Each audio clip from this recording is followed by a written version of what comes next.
Jessica King wasn't just popular at Westbrook High, she was untouchable. Everyone knew it. Teachers, students, even the janitors. Her father, Robert King, was the CEO of King Industries, the manufacturing plant that had practically built the town. Everyone's parents, uncles, or cousins worked for the company. The mayor played golf with her dad. The police chief owed him campaign favors. It was Jessica's world, and the rest of them were just forced to orbit it. She was 17, blonde, beautiful, and venomous. The halls of Westbrook High parted like the Red Sea when she walked through, always flanked by her two shadows, Brooke and Lindsay. Together they reigned with sarcasm, cruelty, and weaponized gossip. Jessica had a routine: mock someone's shoes, shove a nerd's books to the floor, and humiliate a classmate with something she overheard. No one ever stood up to her. Why would they? Anyone who tried found their parent mysteriously laid off, their coach advised to bench them, or their college recommendation letters suspiciously lost. She wore her power like perfume, thick and impossible to ignore. Leo Ramirez arrived on a gray Tuesday in October. He transferred from a public school in Chicago after his mom accepted a job at the local hospital. He was lean, dark-haired, and carried himself with a quiet kind of confidence. His clothes were simple, clean, no brand names, no flashy logos, just denim and flannel, the kind that didn't beg for attention. In homeroom, Ms. Whitaker introduced him. Jessica barely looked up from her phone. By lunchtime, Leo sat in the cafeteria alone, reading a book. Not nervously, not shyly, just content, like he didn't care what anyone thought. That intrigued Jessica, or irritated her. Maybe both. She sauntered over. "You're in my seat." Leo looked up. "Didn't see your name on it." Brooke snorted. Lindsay giggled. Everyone else held their breath. Jessica leaned forward, her voice low. "This is how things work, newbie. I talk, you move. Try not to screw that up." Leo closed his book and stared at her like someone watching a bird chirp at a lion. "You must be used to everyone doing what you say." "They usually do." He smiled faintly. "That's sad." Before she could reply, he picked up his tray, then, without warning, tilted it. The contents, chicken nuggets, ketchup, mashed potatoes, splattered down her designer sweater. The cafeteria erupted in gasps. Jessica's eyes flared, her fists clenched. But Leo was already gone. The next few days became a war zone. Jessica tried everything. She had his locker vandalized. She spread rumors that he had a criminal record. She posted a fake photo online claiming he was caught stealing. Leo didn't retaliate, at first. He just kept going to class, turning in homework, helping classmates when no one else would. He stayed quiet, calm, watching. Then one Friday morning, everything changed. The school's morning announcements began as usual, until the video cut to grainy security footage. One clip showed Jessica tripping a freshman in the hallway.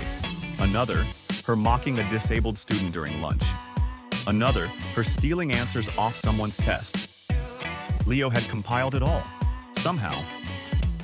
The final image was her laughing with Brooke and Lindsay while a kid sobbed in the background. The screen faded to black. One line appeared. "Silence lets bullies rule. Not anymore."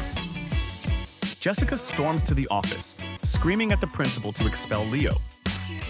But Mr. Carter was different now. "We'll investigate," he said firmly, "but the footage is hard to argue with." "Do you know who my father is?" she hissed. "Yes, and I'm not afraid of him anymore." Something had shifted. The story hit the local news. A whistleblower from the school shared Leo's video anonymously. Parents flooded the school board with emails. Teachers, many who'd long kept silent, began to talk.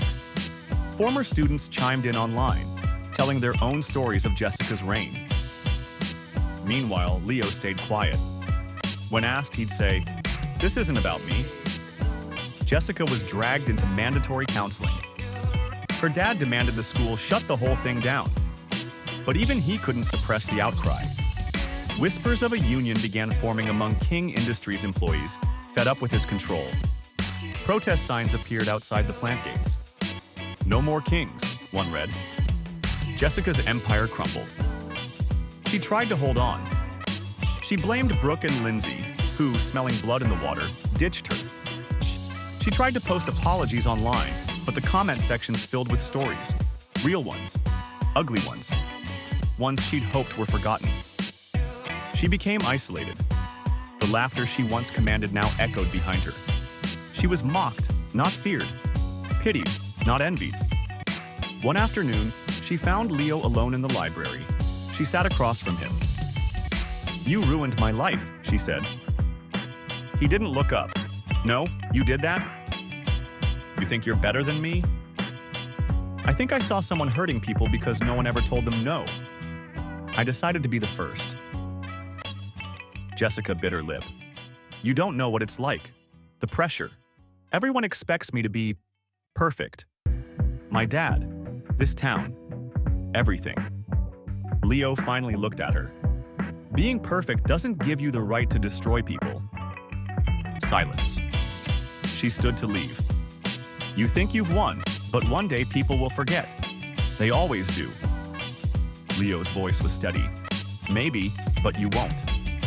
Jessica King didn't become a better person overnight. She spent weeks in social exile. Her father, facing lawsuits and public pressure, was forced to step down from King Industries. For the first time in her life, she was no longer protected. But pain has a way of teaching things privilege can't.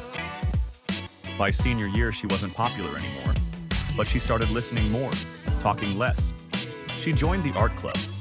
She apologized to the kid she mocked with a disability. She cried during it. She meant it. Leo never became her friend, but he nodded to her once in the hallway. That was enough. The town changed too, slowly. The school added anti-bullying programs. Teachers felt safer, kids spoke up more. Jessica King was no longer the queen of Westbrook High. But maybe, just maybe, she was becoming human.